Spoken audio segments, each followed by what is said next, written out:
Assalamualaikum warahmatullahi wabarakatuh.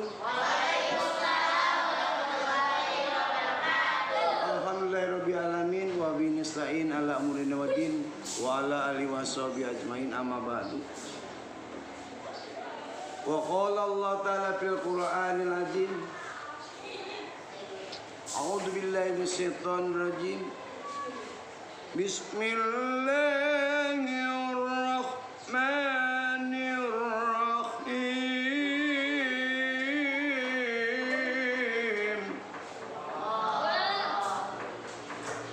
Laqad kana lakum fi rasulillahi uswatun hasanah liman kana yarjullaha wal yawmal akhir wa zakarallaha katsira. Shadaqallahul azim. Puji dan syukur kita panjatkan kehadirat Allah Subhanahu wa taala. Selawat dan salam kita curahkan kepada kanjeng besar Nabi Muhammad SAW. Alhamdulillah anak-anak, pada minggu ini kita belajar tentang keteladanan Nabi Muhammad SAW dan sahabat-sahabatnya.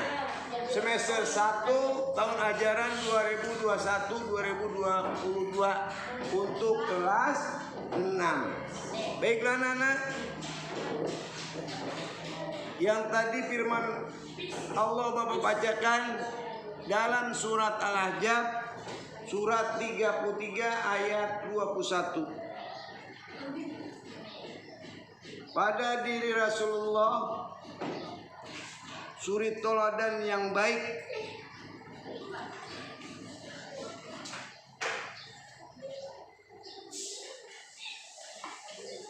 yang patut kita contoh. Ketika Rasulullah memulai dakwahnya secara terang-terangan, beliau naik ke atas bukit.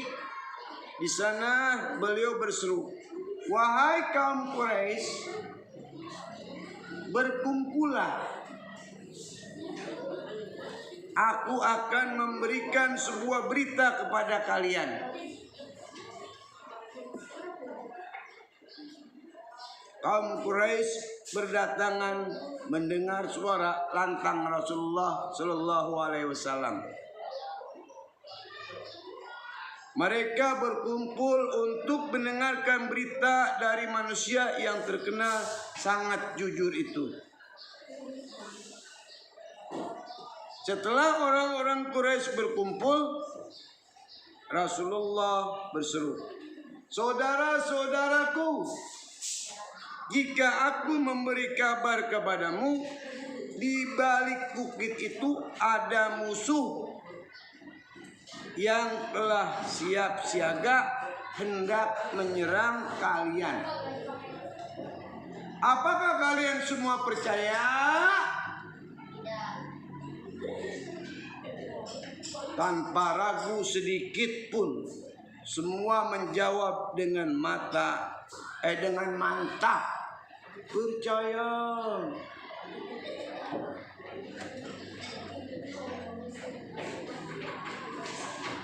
Nabi kemudian bertanya, "Mengapa kalian langsung percaya tanpa membuktikannya terlebih dahulu?"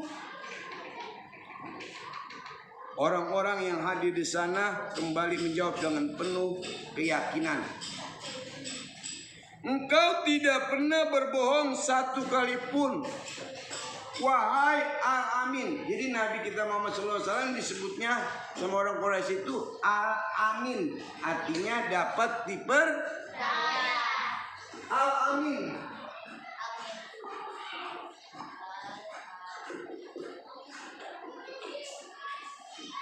dapat dipercaya.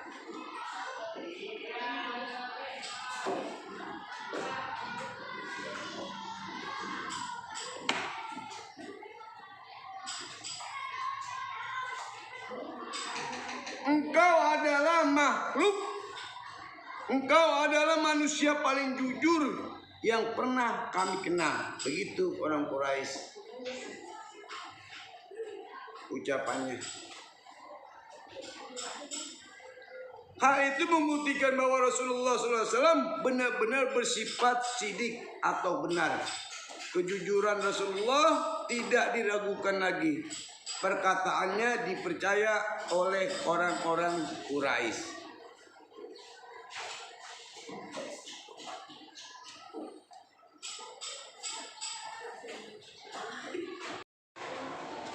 Di sisi lain, kejujuran dan akhlak mulia Rasulullah sallallahu alaihi wasallam diakui oleh Khadijah. Sebelum Muhammad sallallahu alaihi wasallam diangkat menjadi nabi, Khadijah telah mendengar tutur kata kejujuran dan keluhuran budi pekerti Muhammad sallallahu alaihi wasallam. Khadijah kemudian mempercayakan Muhammad sallallahu alaihi wasallam untuk melakukan perjalanan dagang dengan menyerahkan barang dagangannya kepada Muhammad. Dalam perjalanan itu Muhammad sallallahu alaihi wasallam ditemani Maisarah, pembantu Siti Khadijah.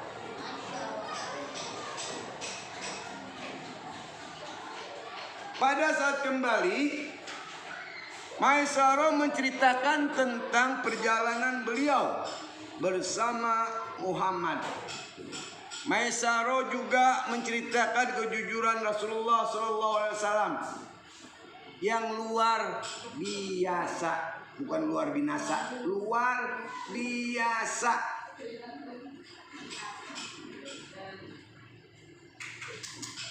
Setiap perkataannya selalu benar. Setelah mendengar kisah perjalanan itu, Khadijah sangat terkesan dengan akhlak Muhammad SAW. Khadijah kemudian menyuruh Maisarah melamar Rasulullah Sallallahu Alaihi Wasallam untuknya. Kasih sayang Rasulullah Sallallahu Alaihi Wasallam kepada cucu-cucunya.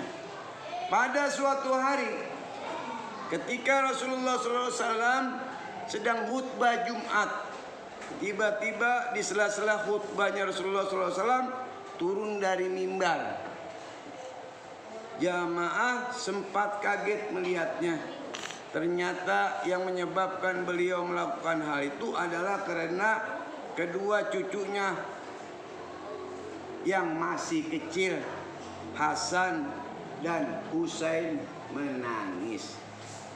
Rasulullah SAW segera menghampiri dan berusaha menenangkan Hasan dan Husain yang saat itu ikut ke masjid.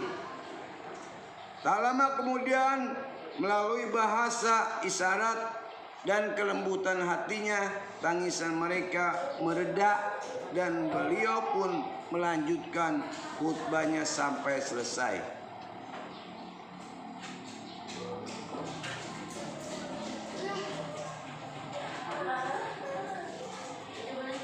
Pada saat yang lain, Rasulullah Sallallahu Alaihi Wasallam kembali menghadapi tingkah kedua cucunya.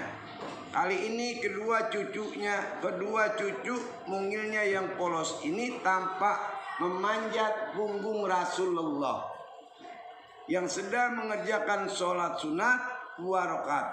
Pertama, Hasan yang melakukannya. Hasan kecil memukuli tubuh kakeknya itu seperti menunggang kuda yang harus berpacu cepat.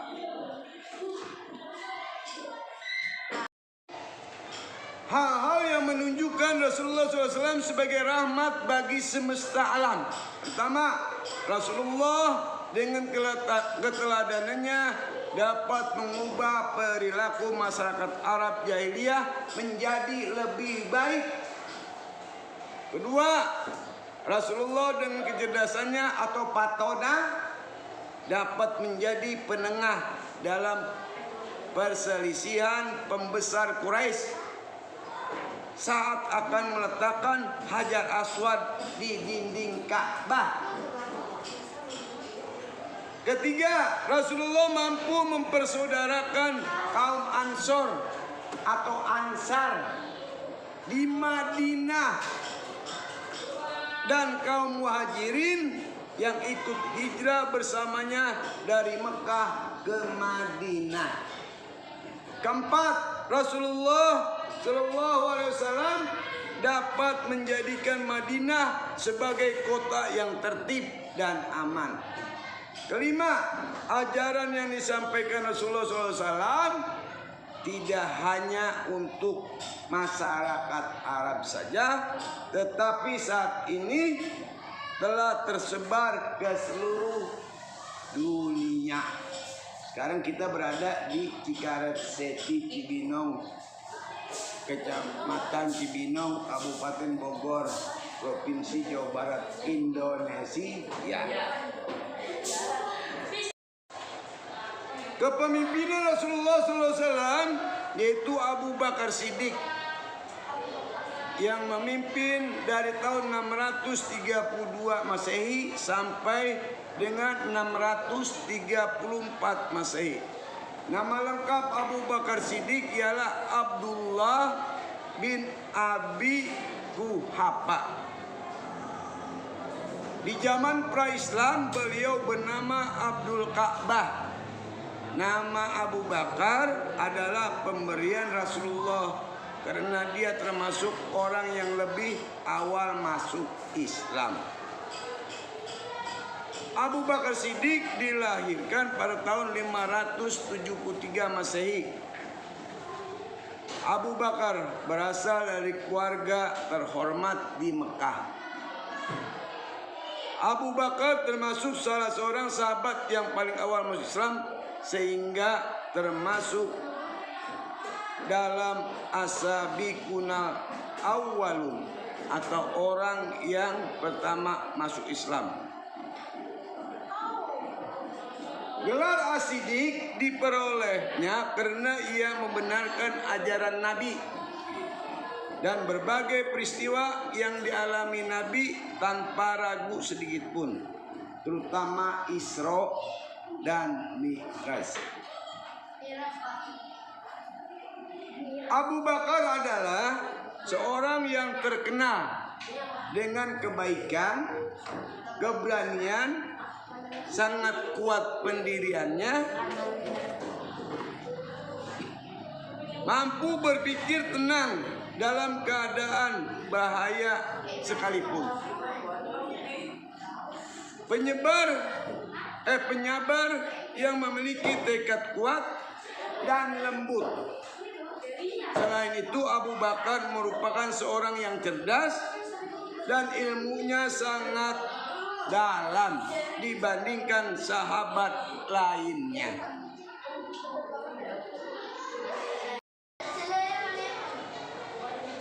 Jasa Abu Bakar Siddiq diantaranya pertama, menumpas nabi palsu. Kedua, memberantas kaum murtad atau orang-orang yang keluar dari Islam. Ketiga, menghadapi kaum yang tidak menunaikan kewajiban zakat. Yang keempat, mengumpulkan ayat-ayat Al-Quran atas usulan Umar bin Khattab dengan alasan berikut. Banyak penghafal Al-Quran yang gugur berjuang di jalan Allah. Tulisan yang ada di pelepah kurma, batu-batu dan tulang dikhawatirkan rusak dan hilang. Dan untuk menjaga kemurnian Al-Quran, Abu Bakar menyerahkan penulisan Al-Quran kepada Zaid bin Sabit dan disimpan oleh Abu Bakar. Alhamdulillah, sampai di sini dulu materi tentang keteladanan Rasulullah SAW dan salah satu sahabat Rasulullah. Baiklah anak-anak, Bapak akhiri wabillahi taufiq wal hidayah. Wassalamualaikum warahmatullahi wabarakatuh.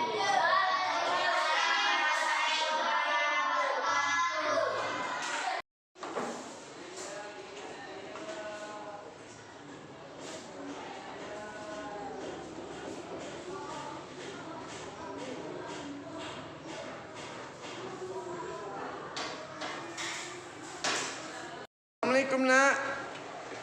Waalaikumsalam. Nama kamu siapa? Hafiz. Kelas apa? 6C. Bapak mau bertanya nih tentang tema Rasulullah SAW dan sahabatnya. Orang-orang Quraisy pada percaya kepada Rasulullah SAW karena Rasulullah SAW memiliki gelar apa nak? Al-Amin, dapat dipercaya. Alhamdulillah. 100. Assalamualaikum nak. Waalaikumsalam. Nama siapa? Nama Ida Putri. Kelas? 6C. Minggu ini kan kita belajar tentang keteladanan Rasulullah SAW dan salah satu sahabatnya. Waktu Siti Khadijah berdagang, ada yang menemani itu. Namanya siapa nak? Maisaro. Alhamdulillah. 100. Terima kasih nak. Sama-sama. Assalamualaikum. Waalaikumsalam.